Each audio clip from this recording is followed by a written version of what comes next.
বন্দর কর্তৃপক্ষর মাননীয় চেয়ারম্যানকে বরাবর আমরা লিস্ট নেওয়ার জন্য এবং আমাদের একজন অফিসার বা আরেকজন তিনজন সদস্য যে দিছে সেটার একটা অনুমোদন দিছে, অনুমোদন আমরা পেয়েছি।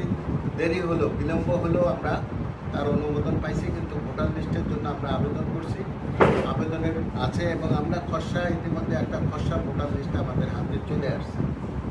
সেই খসড়া ভোটার লিস্ট অনুসারে আজ রোববার বিকাল 4টা এবং 23 তারিখ রোববার আমরা মংলা বন্দর কর্তৃপক্ষের কর্মচারীর সঙ্গে ত্রিবার্ষিক 2026 নির্বাচন তফসিল ঘোষণা করছি।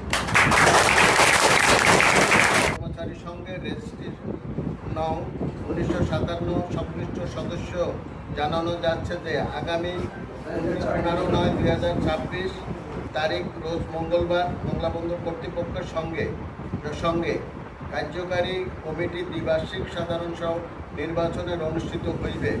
উক্ত নির্বাচনের অনুষ্ঠান লক্ষ্যে নির্বাচন পরিচালনা কমিটি কর্তৃক নিম্নবর্তিতভাবে তফসিল ঘোষণা করা হল। মংলা বন্দর মাধ্যমিক বিদ্যালয়, মংলা পোর্ট রেস্ট হাউস, হিরন পয়েন্ট এবং